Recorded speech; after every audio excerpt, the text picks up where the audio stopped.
Bonjour, c'est Alexis Rosenfeld. Je suis photographe sous-marin, explorateur. Et en 2022, j'ai créé le projet One Ocean. Notre objectif ? Comprendre l'océan au travers de nos missions d'exploration scientifique. Nous avons tous un rôle à jouer. En écoutant cet épisode de plongeon et en le partageant autour de vous, vous nous aidez à sensibiliser le plus grand nombre à la richesse de l'océan. Je vous souhaite une très bonne écoute. 1er juillet 2021, Cap Town, Afrique du Sud. Les protagonistes de cette aventure, Andrea Thibault, chercheuse au CNRS spécialiste des comportements en mer des oiseaux marins, Avishka, élève de seconde au lycée Darius Milhaud au Kremlin-Bicêtre dans le Val-de-Marne, et moi, Margot, journaliste. Andrea part 1 mois en Afrique du Sud étudier le comportement des manchots du Cap en mer. Nous revivons avec elle cette expédition fascinante. Plongeons avec les manchots.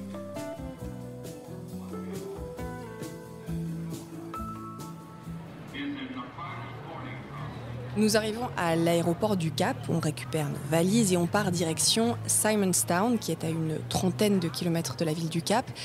Et pour vous, Andrea, c'est un peu un retour à la maison.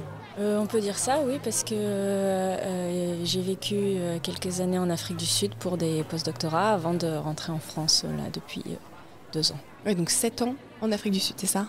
Oui, alors pas au Cap, mais bon, dans le même pays. Donc c'est vrai qu'il y a beaucoup de choses qui se ressemblent dans la culture.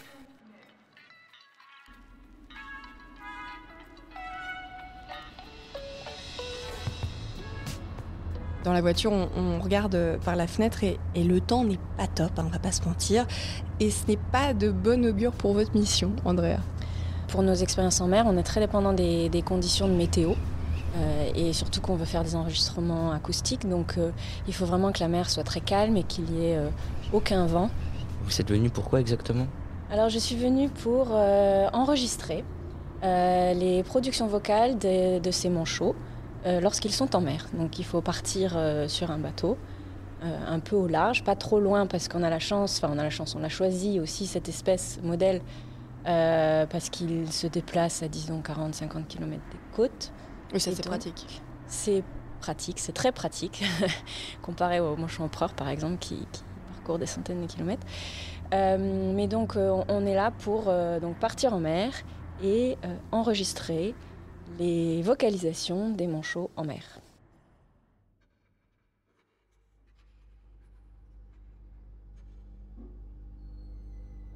On arrive à la location et c'est pas la chaleur. Mais on peut pas augmenter le chauffage ?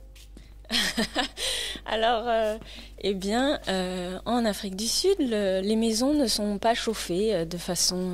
ça ne fait pas partie des choses qui se font. Alors, on peut trouver des chauffages, évidemment, ça existe, mais ce sont des chauffages d'appoint, comme des chauffages électriques ou des chauffages à gaz que l'on rajoute dans les pièces, mais les maisons ne sont pas avec des chauffages intégrés. Et là, on arrive en juillet, donc vu qu'on est dans l'hémisphère sud, les saisons sont inversées par rapport à chez nous. On est en plein dans l'hiver et il fait froid. Alors on pense à l'Afrique. Pas de chauffage. On pense à l'Afrique comme étant un continent chaud, mais là on est vraiment en bordure sud. Donc, on va mettre des pulls, hein. On va profiter justement pour débarrasser un petit peu nos valises et le matériel. Qu'est-ce que vous avez emmené d'ailleurs, Andrea, pour vos expériences ? Alors là, on a emmené tout ce qu'il nous faut pour enregistrer les manchots en mer, c'est-à-dire un enregistreur, un câble et un micro. On a pris un sac étanche aussi, parce que c'est du matériel fragile et qui n'aime pas trop l'eau. Non, pas du tout même. Et un carnet de notes, en tout cas de quoi prendre des notes. D'ailleurs, carnet de notes ou ordinateur ? Vous êtes quelle équipe, vous, Andrea ? Alors, sur le terrain, carnet de notes, pas l'ordinateur, ça c'est certain. En mer, on n'emmène pas son ordinateur. Après, l'ordinateur reste à la chambre pour pouvoir rentrer les données le soir.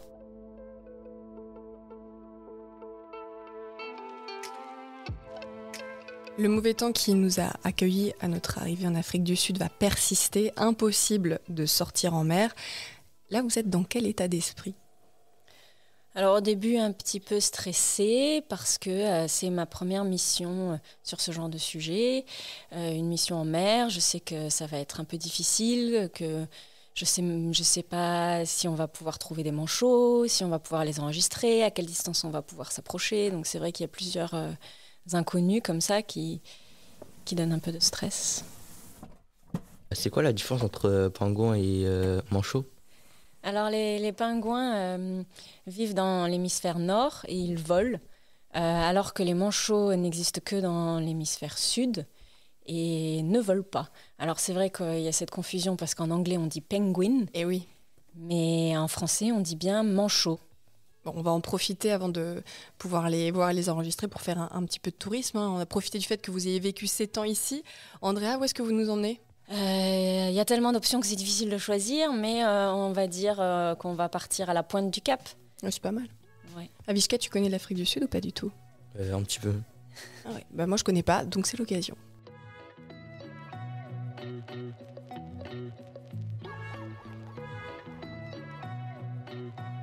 Cinq jours plus tard, le vent se calme. Enfin, on va pouvoir sortir en mer. Le réveil est matinal. On a rendez-vous à 7h au port de Simonstown. Alors Simonstown donne l'impression d'être un petit village de pêcheurs le long de la côte. On arrive sur le port et on a rendez-vous avec un skipper qui connaît bien la zone. Vous vous sentez comment là ? C'est l'excitation, j'imagine. Oui, ça, c'est certain. Très excité pour la première sortie en mer et surtout, on espère trouver les manchots. Et les manchots, ils sont où? Eh bien, c'est une bonne question. Pas très loin, il y a une colonie, donc on sait qu'ils sont là et qu'ils sont dans la zone. On sait qu'ils se nourrissent dans la baie. En mer, par contre, on ne sait pas très bien où ils sont. À quoi ça ressemble une colonie de manchots? On les entend beaucoup et on les voit un peu, on les voit qu'ils se déplacent, mais ils sont surtout dans la végétation, donc ils sont un peu cachés. À quoi ça ressemble un nid de manchot? La plupart sont au ras du sol, sur du guano, donc c'est les fientes de manchot. Et il y en a pas mal parce qu'ils sont vulnérables à la chaleur, ils ont quand même plutôt l'habitude des températures un petit peu plus fraîches. Et donc ils vont souvent s'abriter dans la végétation. Qui est en retrait de la plage ? Qui est juste au-dessus de la plage. Bon, faut qu'on y aille parce qu'il y a le skipper du bateau qui nous attend. On arrive. À quoi il ressemble le bateau ? Alors là, c'est un bateau gonflable, un Zodiac, qui est relativement grand quand même pour un Zodiac, c'est-à-dire que c'est un 11 places. Il s'appelle Awesome. Alors, Awesome. Et il y a un de vos collègues qui est aussi spécialiste des oiseaux marins, il est sud-africain, ce collègue qui va embarquer avec nous. Ça veut dire qu'on va communiquer en anglais?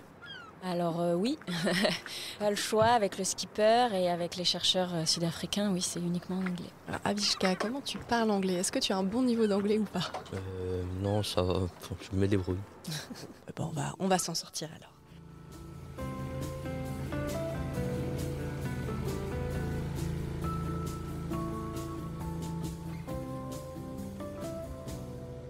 C'est parti, on prend la mer et là c'est magnifique, le soleil est encore bas. L'eau est plate, une mer d'huile, donc on se dit qu'on a peut-être une petite chance de faire des bons enregistrements. Les premières lueurs du jour apparaissent, les couleurs sont très très belles avec dans le ciel. Tout est très calme parce qu'il est encore tôt et il fait quand même un peu frais sur le bateau, donc on est content d'avoir pris sa veste. C'est très joli, mais c'est quoi notre mission aujourd'hui? C'est de, premièrement, trouver les manchots. Ce qui n'est pas une mince affaire. Et quand on les a trouvés, espérer qu'ils fassent des vocalisations, ce qui n'est pas non plus garanti. Qu'on entende leurs cris. Voilà, espérer qu'on entende leurs cris. Et ensuite, espérer pouvoir les enregistrer de suffisamment proches. Et on part pour combien de temps? En général, on part la demi-journée, la journée. Ça dépend surtout des conditions météo. C'est-à-dire que si le vent se lève, on sera obligé de rentrer parce qu'on ne pourra plus rien faire. Mais la plupart du temps, on part vers 7-8 heures le matin et on revient vers 13 heures. Tout ça, évidemment, dépend des manchots. Les heures passent et toujours aucun manchot à l'horizon. C'est frustrant parce qu'on les entend. Mais on ne les voit pas. C'est assez frustrant. On entend un peu au loin qu'il y en a dans la zone, mais sur des centaines de mètres. Et on n'est pas certain de où ils sont exactement. Et puis surtout, on n'arrive pas à se rapprocher suffisamment pour pouvoir les enregistrer. Donc ils sont trop loin pour qu'on les enregistre. Oui, parce que pour pouvoir enregistrer quelque chose qui soit de qualité et qui soit exploitable, il faut être le plus proche possible. Et parce qu'on l'a pas dit, mais derrière, ces enregistrements, dans la prochaine mission, on les repassera pour voir comment les manchots réagissent à ces sons qu'on aura enregistrés. Oui, tout à fait. Alors, il y a une premier objectif qui est tout simplement de décrire quels sont les cris que ces manchots font en mer, parce que c'est des choses qui sont encore pas connues. Donc, tout simplement décrire le répertoire vocal, combien il y a de cris différents, comment ils sont caractérisés. Et ensuite, en deuxième étape, les repasser aux manchots pour voir comment ils réagissent.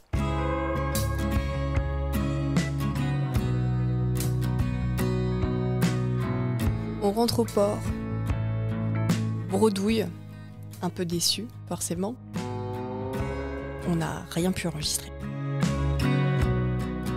Alors la première journée est très frustrante. Le stress continue de monter parce qu'on se demande pourquoi on s'est engagé dans un tel projet et savoir si ça va être faisable de répondre à tous ces objectifs.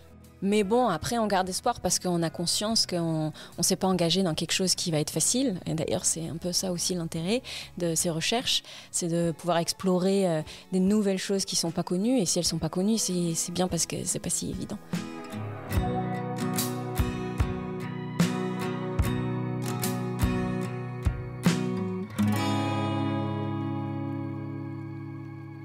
Il va falloir attendre le 15 juillet, 10 jours après cette sortie ratée, pour enfin enregistrer nos premiers manchots.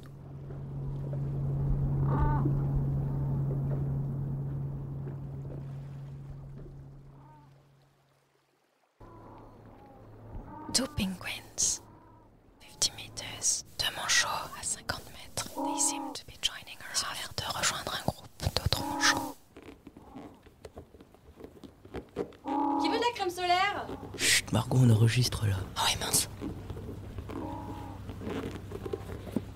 C'est pas facile, le moindre mouvement sur ce bateau en caoutchouc est très bruyant. Comment on fait ? Ah bah c'est simple, il faut pas bouger.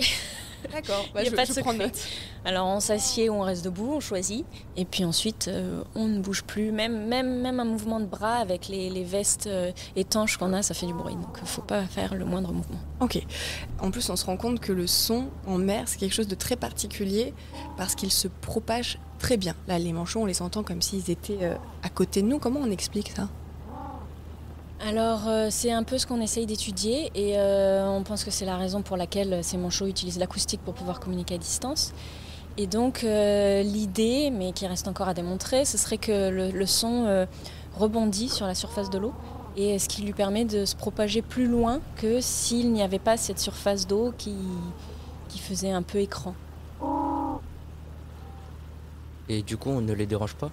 Alors si, on a toujours le risque de les déranger quand on s'approche et le bateau, ce sont des sources de perturbation pour les manchots, c'est certain. C'est pour ça qu'on essaye de s'approcher le plus doucement possible et que la plus petite distance à laquelle on va pouvoir s'approcher, ce sera dans les 50 mètres. On cherche quoi ?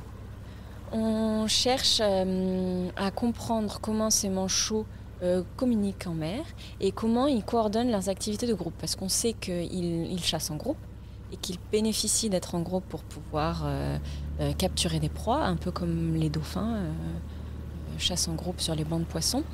Et donc on essaye de comprendre comment ils communiquent.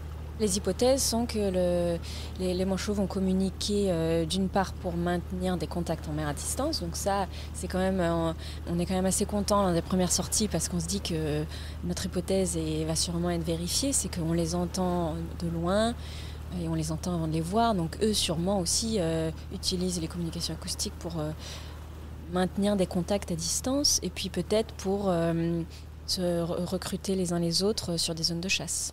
Donc la traduction ce serait hey, t'es où ? Je suis là. Ça ressemble à ça en gros, les manchots a priori de ce qu'on peut entendre là, on suppose. Oui, ça pourrait être quelque chose comme ça si on veut le traduire. C'est je suis là, tu es là. Mais en tout cas, on va pouvoir le tester dans la prochaine mission.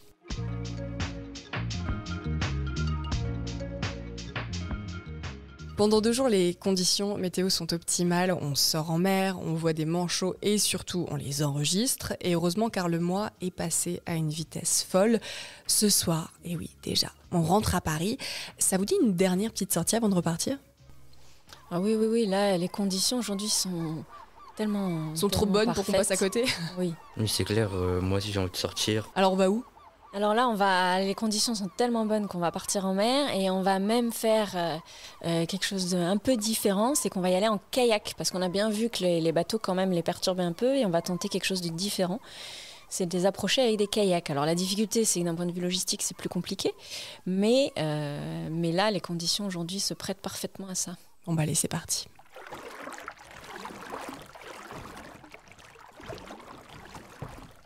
Alors là, ça y est, on part sur notre kayak, sur nos kayaks, on en a 3. C'est un peu différent parce qu'on n'est pas sur la même zone, donc on ne sait pas exactement où aller, mais on a la chance de trouver un manchot.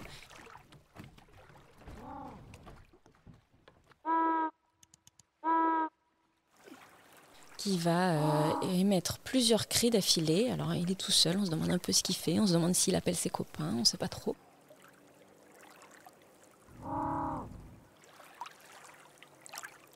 Le fait d'être en kayak, ça nous permet de nous approcher un peu plus. On va pouvoir s'approcher là à 10 mètres, donc on va pouvoir faire des super enregistrements. Oh, c'est chouette, on repart au moins avec en plus une belle image et de beaux enregistrements.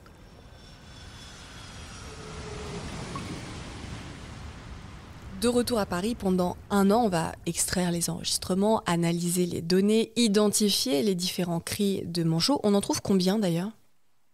Alors on va trouver dans les cris de surface, donc c'est les cris qui sont émis en aérien, en surface de l'eau, on va trouver 3 grands types de cris. Alors ce premier cri, c'est un cri qu'on va appeler flat call, donc un cri plat tout simplement, parce que d'un point de vue fréquence acoustique, il est plat. Ensuite, celui-ci, c'est un cri qu'on va appeler modulé, parce qu'on observe une modulation couplée de la fréquence et de l'amplitude, qui donne cet effet un peu... vague. De vague, d'un point de vue observation du spectrogramme. Et ce troisième type, là, c'est un type de cri qui est assez spécifique et qui est un cri 2 voix. C'est-à-dire que le manchot va produire 2 voix en même temps. Ça va générer un battement. La modulation est générée par un tout autre mécanisme que dans le cri précédent. Et surtout, ça donne un effet beaucoup plus roulé. Et vous les comprenez ? Alors non, pour l'instant, on a fait la première étape, c'était vraiment de décrire tous les types de cris. Et donc, ça va être l'objectif de la deuxième mission qui va d'essayer de comprendre qu'est-ce que ces cris veulent dire pour les manchots. Qu'est-ce qu'on en fait de ces cris ? Alors, on va d'abord les décrire. Ensuite, une fois qu'on les aura décrits, on va extraire des cris qui seront les plus propres possibles. On va, si besoin, les nettoyer un tout petit peu, c'est-à-dire enlever des bruits parasites. Et ensuite, on va du coup pouvoir les utiliser dans la deuxième étape, dans la deuxième mission de ce projet. Bon, allez, on a du pain sur la planche alors. 1er juin 2022, il est temps de retourner voir nos manchots, on fait nos valises, on n'oublie pas les sons que nous avons sélectionnés et c'est parti.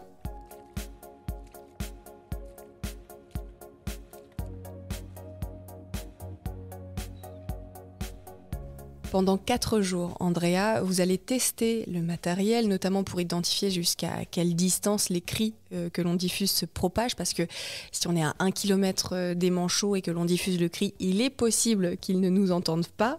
Il y a aussi un élément qui est leur puissance sonore, à quelle amplitude ils sont émis pour pouvoir essayer d'émettre quelque chose avec notre haut-parleur qui va ressembler à un cri de manchot. Si on émet quelque chose qui est trop faible, ils n'entendront rien. Si on émet quelque chose qui est trop fort, même si ça reste un cri de manchot, ils vont se dire mais c'est quoi celui-là ? C'est quoi cette hystérie qui crie en mer ? Un manchot géant.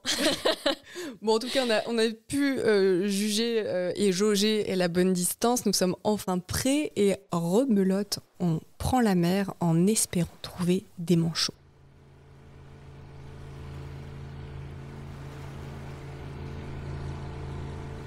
Andrea, est-ce que vous voyez quelque chose de jumelles ? Alors oui, là, au loin, on voit un groupe de manchots qui a l'air de se déplacer vers une zone. On va essayer de les retrouver.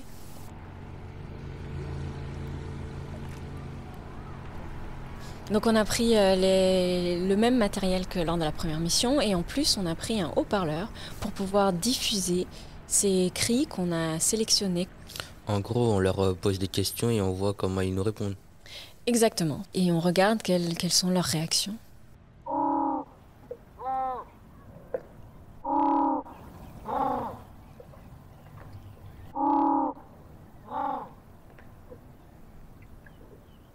Et quand ils répondent, on sait ce que ça veut dire. Alors c'est là qu'ensuite on va devoir analyser ça d'un point de vue un peu cadré, scientifique, avec des analyses statistiques. Mais par exemple, ce qu'on va observer lors de cette mission, ce sont des réponses vocales. Déjà, c'est fou. Ça veut dire qu'on diffuse un cri de manchot et ils nous prennent pour des manchots. Exactement. Donc déjà, c'est déjà c'est que ça fonctionne. C'est qu'on a bien réglé nos paramètres de haut-parleur, oui. Et il y a 2 hypothèses qui vont sortir. Oui, alors une première hypothèse qui est que ces cris sont utilisés pour maintenir des contacts à distance en mer et donc former une sorte de réseau de recherche alimentaire.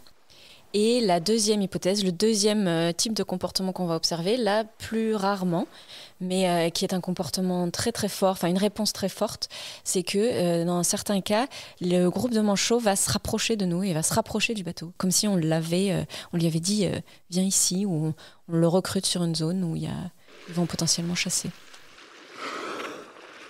Il y a un énorme truc là au milieu des manchots. Oui, c'est vrai.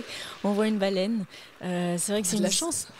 Oui, c'est une zone où on peut voir assez couramment des baleines. Et là, les conditions sont tellement riches en poissons qu'en effet, ça a attiré plein de prédateurs. Et donc, la baleine, alors on est trop content parce que c'est magnifique à observer. Mais ça va un peu perturber notre expérience. Donc, il va falloir qu'on la refasse après.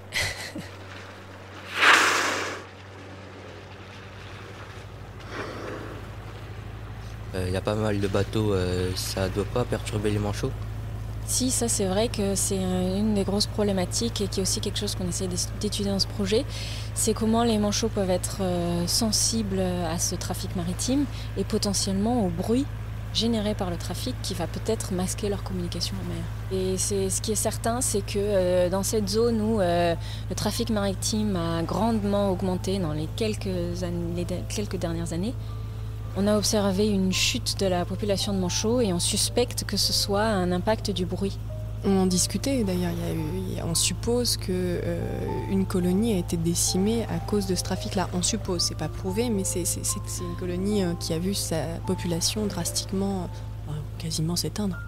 Oui, c'est une colonie où la population s'est complètement effondrée. De 8000 couples il y a quelques années à 1000 couples aujourd'hui. Je le fais grossièrement, mais...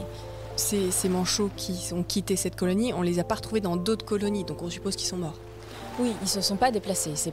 Ils sont pas allés ailleurs. Il n'y a pas d'autres colonies qui ont d'un coup augmenté en taille. Non, pas du tout. Elles sont restées pareilles, voire elles ont aussi diminué, mais un petit peu, enfin pas à la même échelle. Et donc la seule hypothèse, c'est que ces manchots sont morts. Il y a eu un peu une augmentation des échouages sur les plages pas loin. Mais pas sur les mêmes nombres, mais donc ils sont sûrement morts en mer, leurs corps sont restés en mer. Parce que aussi cette activité humaine, il n'y a pas, encore une fois, il y a pas que le bruit qui pose problème, c'est que s'il y a beaucoup de trafic, ça crée des barrières quelque part aussi pour eux, pour se nourrir. Oui, alors ça, ce serait la deuxième hypothèse, qui sont peut-être toutes les deux vraies, elles ne sont pas nécessairement contradictoires, mais ce serait une hypothèse plus physique du trafic qui crée des barrières en mer, ou alors une hypothèse de masquage des signaux acoustiques utilisés en mer. Et ça, c'est des choses que vous aussi vous étudiez et que peut-être on aura des réponses dans quelques années? On espère, oui. On essaye de comprendre ce qui s'est passé, surtout pour pouvoir convaincre les gouvernements et les autorités maritimes de mettre en place des mesures de gestion qui vont permettre à ces manchots de perdurer, parce que vu comme c'est parti, là, ils prévoient que la population soit éteinte fonctionnellement. C'est-à-dire qu'il n'y aura plus assez de manchots pour pouvoir maintenir la population. Donc il y en aura encore quelques-uns, mais la population va petit à petit disparaître.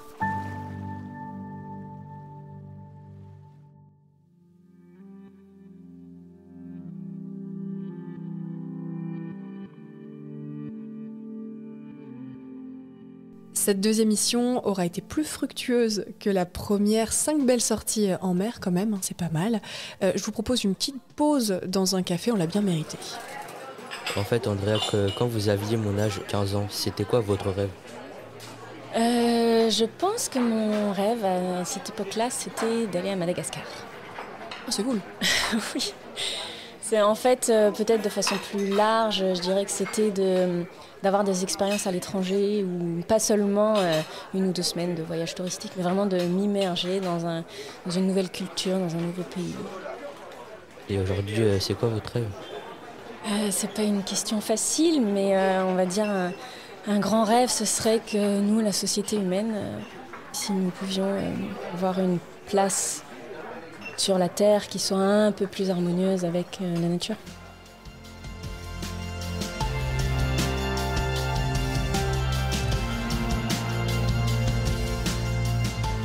Plongeons, le podcast immersif de l'océan est soutenu par la fondation One Ocean. Cet épisode a été produit et réalisé par René Prod, le studio de podcast durable, et enregistré dans les locaux de Gobelin Paris. La technologie de son 3D que vous avez expérimentée est développée par Macquarie New York. Merci au lycée Darius Milhaud, au Kremlin-Bicêtre dans le Val-de-Marne, un lycée public engagé dans l'éducation et le développement durable, d'avoir participé à cet épisode.